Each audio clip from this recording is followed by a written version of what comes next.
It's time to unite the league. Alright, guys, what's going on? It's your boy Nightface bringing you this top 10. I thought it'd be a good idea to share my top 10 favorite DC films that I do own on Blu-ray in my collection. Yeah, so because Justice League is about to come out, and I'm really looking forward to it. So, yeah, guys, just want to share these titles with you. Some maybe under the radar for you guys. So I thought this would be interesting, so you can seek out these films that are DC related. So as any DC film, it doesn't have to be necessarily just DCU. It could be any DC film related. I ain't gonna lie, most of them are Batman films because the majority of the good DC films are Batman, in my opinion. The Batman film and comic book animation adaptations. So yeah, let's. I want to start with the honorable mention. I know it's a little cheating, but screw it. Start with honorable mention in this triple feature I have, and I normally go to this one a lot because there's three great movies from the DC in here. And that is Constantine. You probably guess what the other ones are. I just put these posters to kind of like, keep the mystery going, just in case you don't know. But yeah, Constantine with Keanu Reeves is highly underrated. A lot of people trash this film, but I actually really enjoyed this one. Keanu Reeves' performance was pretty good. And just I like that world of Constantine. It's so fascinating. I never got to see the CW show, but I heard it was all right. But Keanu Reeves, Mr. John Wick himself, is the man. Constantine, man, it's just a chain smoking badass wielding a holy shotgun cross. I mean, what more do you want? It's like, you know. But yeah, that's my number 11. I like the portrayal of Satan there because it was played by Peter Stormare, the actor, and just his representation, some evil, regular looking guy in like this white suit. That's supposed to be the embodiment of Satan. I just thought that was kind of like fascinating. It would make ideal sense, that he wouldn't come with all horns and shit. So I do like that. Kudos to Constantine. So let's get right into it. I got the stack right here. Give you a sneak peek. Boom. We're gonna start with the only Superman film in this in this top 10, and that is Man of Steel. Man of Steel. Um, I really enjoyed this one, despite it has a few flaws, but still it's highly enjoyable. When I first saw it, I was just blown away by the visuals. Zack Snyder does have an eye for visuals, and boy, does it really show in this film. I mean, it was just breathtaking. Um, I find Superman's backstory here more fascinating than the other ones. I know a lot of people like the Christopher Reeve Superman, but I feel like those are dated. Unfortunately, I can't really get into them, but they are good. I'm not saying they're crap or anything like that. Like Superman 1 and 2, the originals are good films, but this is my ideal Superman film. And also keep in mind that I'm not a big Superman guy. It's just his character is just too perfect. I like more grounded, realistic, gritty kind of like comic book characters you can relate to. Like it's kind of hard to relate to some godlike being. so so somebody like Superman who's like indestructible.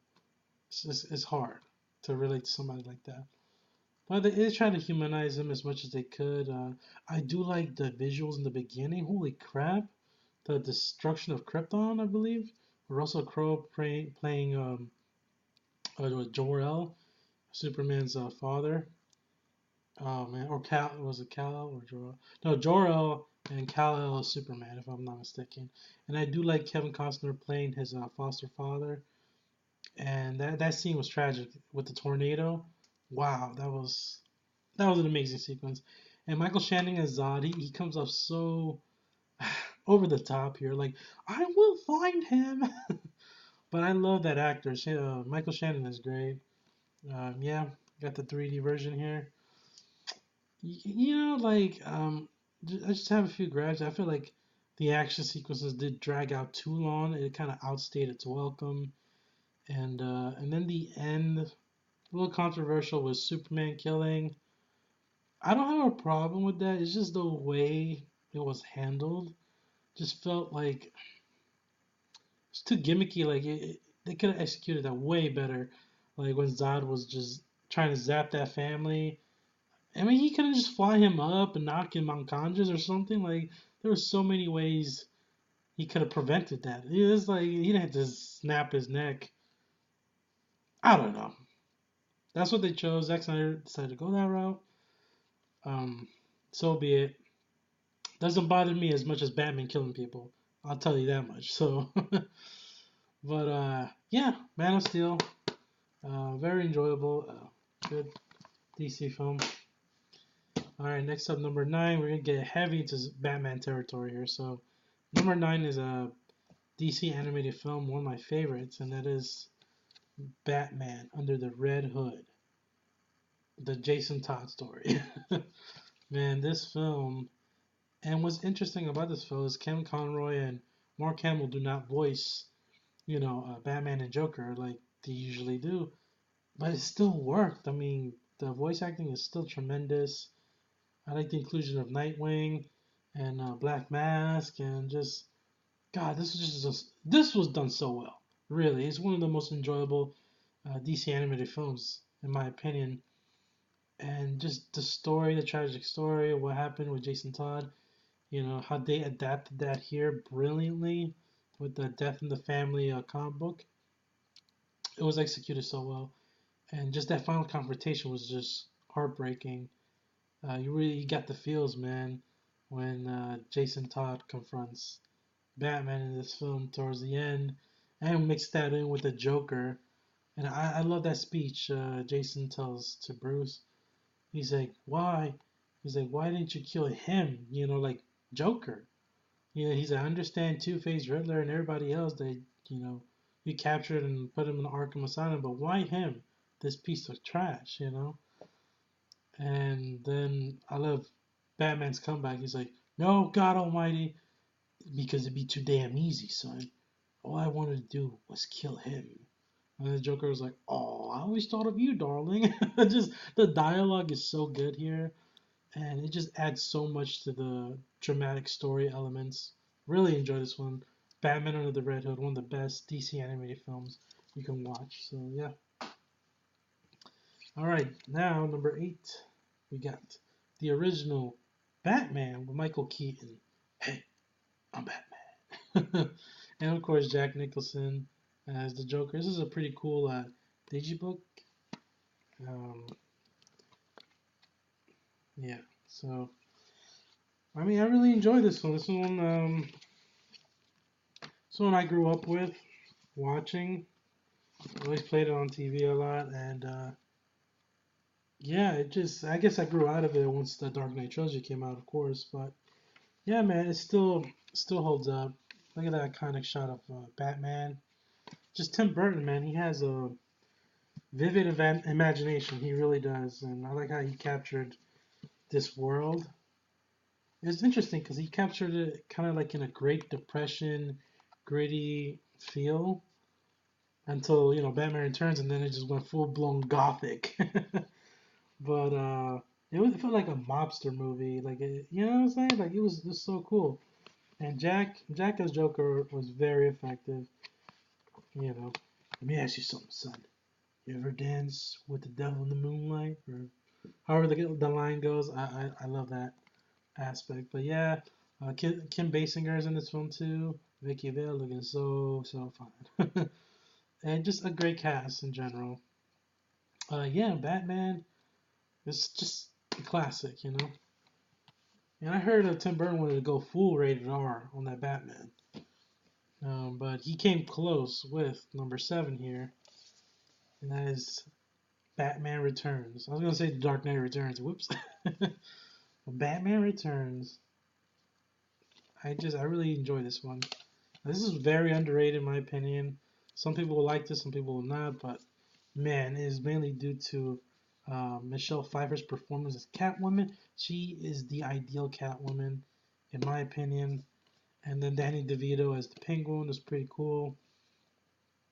And yeah, I mean, Tim Burton really raised the bar here. He took it to the next level. He made it as dark as he could for The Dark Knight. So yeah, it was it's very rewatchable in my opinion. I like the chemistry between Mike Keaton and Michelle Pfeiffer. So many great sequences, the fight scenes, and just man, just Tim Burton, man. He's just so unique. He has quite an imagination. He really does, and it really shows here. I mean, shit. Especially, I love that sequence with Michelle Pfeiffer when she gets pushed out the window by Christopher Walken's character, who's in here, by the way. And then she like starts just losing her mind, like just goes ape shit in her apartment, destroying things, putting together those like sharp fingernails, and just wow, it just blew me away. And I mean, like I said, this is really dark. Like the Penguin's plan was super fucked up, super dark. He was like kidnap every firstborn in Gotham and then drown them. What the fuck? And this was a PG-13 film, dude. This was could have been R-rated easily. So it's Batman Returns, Steelbook. Yeah. All right. So we're gonna get into number 6 here, and of course another Batman film, that is The Dark Knight Rises, a lenticular digibook. Awesome. Um, with Bane. Tom Hardy as Bane. That's one of the big positives. Say what you will, a lot of people felt mixed about this film. Um, it had some inconsistencies. I had like plot holes, especially towards the middle half. Like how the hell did Bruce Wayne get to Gotham so quick? Especially when he got out of that hole he was in. But just man, you can look past that. I mean, just like really, but you look past that, it's not that big of a deal. I mean, this film's so great, and just it just ended the trilogy on a high note, and it was very satisfying. At the end of this one, you got a great cast here. You got Anne Hathaway as a Catwoman, even though I prefer Michelle Pfeiffer, but she did well in her role. And you got Joseph Gordon-Levitt. You got, of course, the return of Commissioner Gordon, played by Gary Oldman, which he's always great. And it's really Tom Hardy that excels this film as Bane. Even though a lot of people said it was hard to understand him. Like, Mr. Wayne. I had to do it, sorry. But anyway, yeah. I feel like the fight scene between them could have been shot and edited well because it just it didn't flow as well. It didn't feel like I wanted to feel like the brutality, especially if you got somebody as OP as Bane fighting Batman. I felt like Batman should have bled, but should have been a bloody nose. His mask should have been ripped off and pummeled. I mean, it was ripped off, but I'm saying like he should have ripped it off and pummeled him. And I know it's so fucked up. I'm so violent, but anyway, but it's just you know what I'm saying. You might as well go all out if they're tackling that Nightfall storyline. And in that comic book, you know what happens. Yeah, Bane breaks Batman's back, and it does happen here. And I like how they did that. But I'm saying like the fight could have been more grittier, more no holds barred. You get what I'm saying? Like Batman, he could have broken Batman's elbow at least or something. You know, it just felt like they were really just trying to stick to the PG-13 rating instead of going like pushing it further, pushing the envelope further, like they did with the Dark Knight. You know what I mean?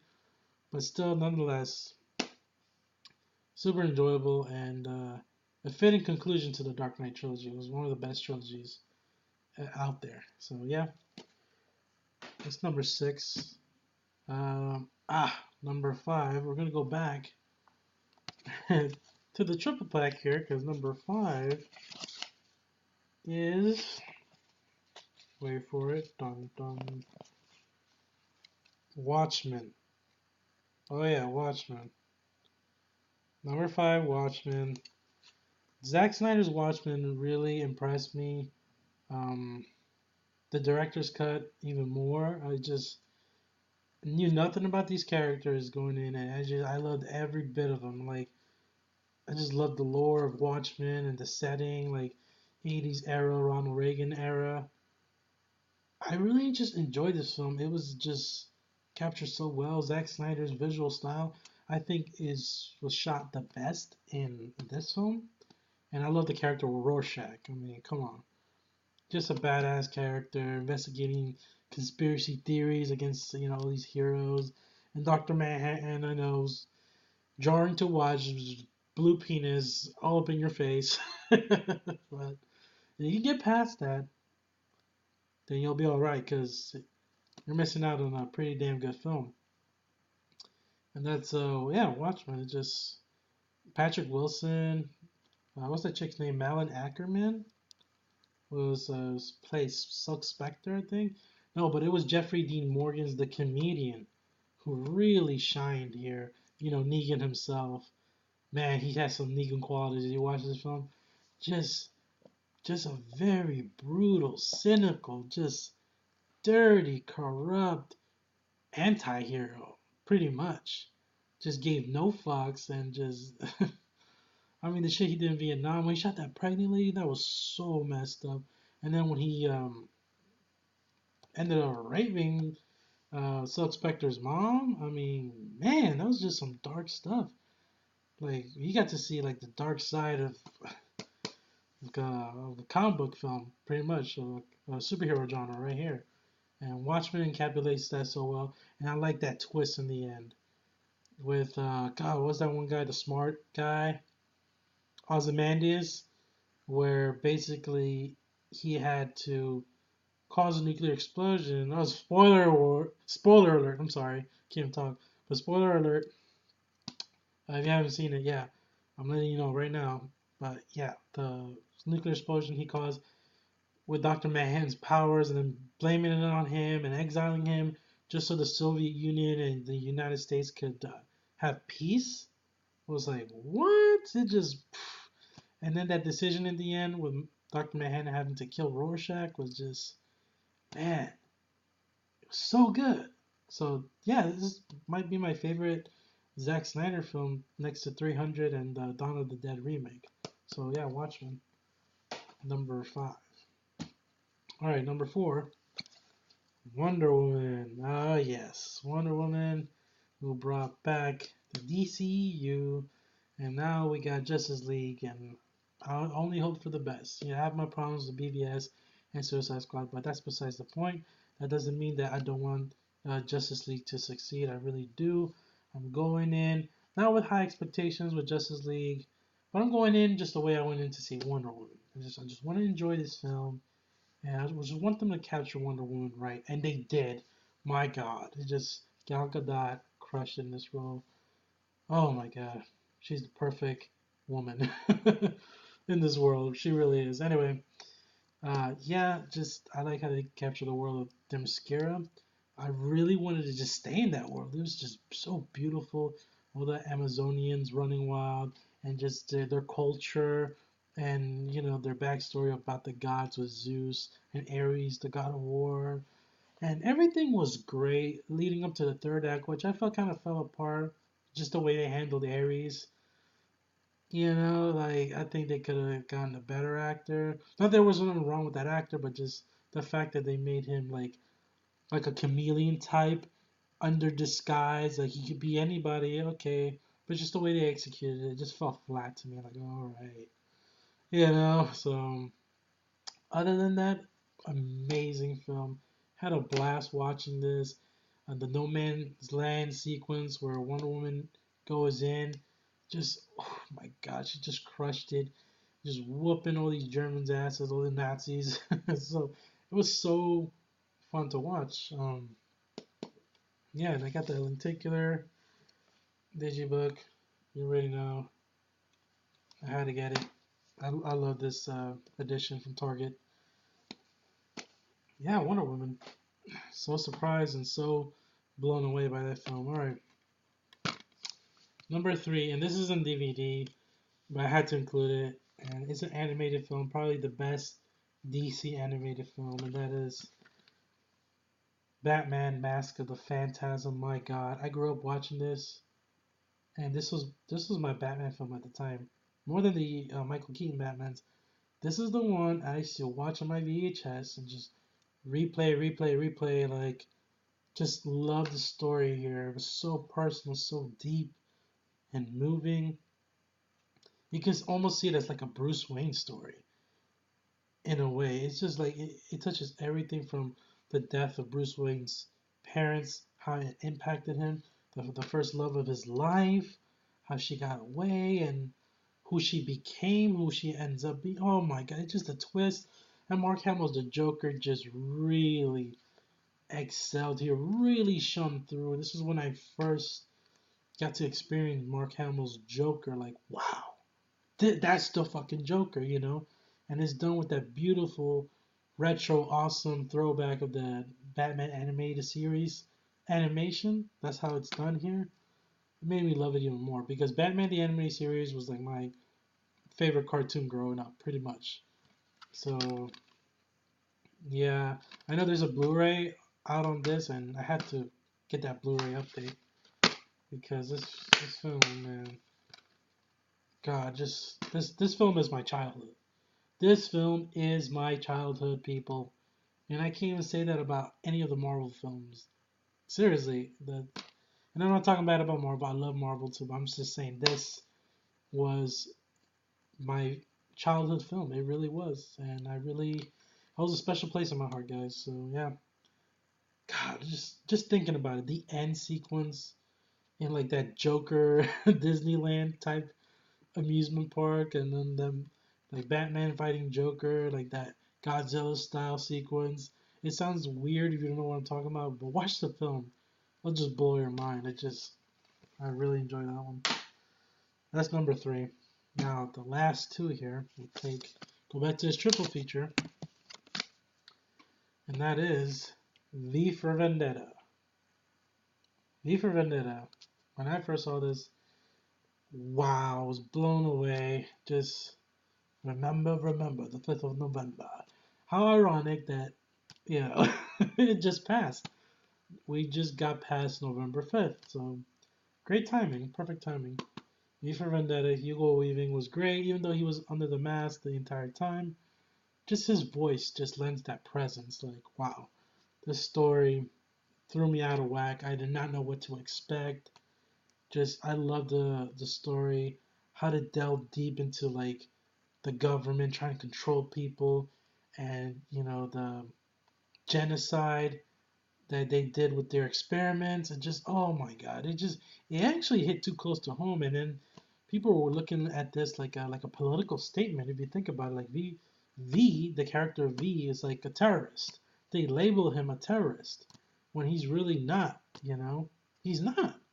He's fighting for the people, but like the media just blasts him as this crazy, vindictive, vigilante terrorist. You know, trying to use all the V words. But man, love this film. I just fucking I'm gonna watch this right now. Actually, I really want to watch this now. It's just that damn good, people. Um, and Natalie Portman's performance here, holy crap, surprised the hell out of me. This is my favorite Natalie Portman performance, I think, especially the sequence where she was tortured, and then, of course, spoiler alert, we find out it was V. Oh my God, I didn't even know how to feel. I was like her. I was just like, what?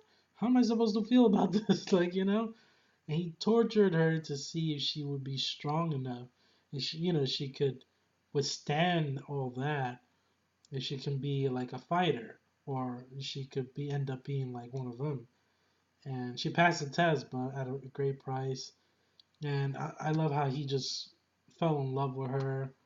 That sequence where she finally leaves him, man, he just smashes the mask in the mirror, just broke down crying. Really got to me. Really like this one. Very underrated. Guys, if you haven't watched V for Vendetta, I highly recommend it. One of the best DC films out there that you wouldn't even think, like, whoa, This right here. I'm just gonna open this up. Show you the disc. V for Vendetta. I would like a steelbook for this. Watchmen, director's cut. And then you got Constantine right there.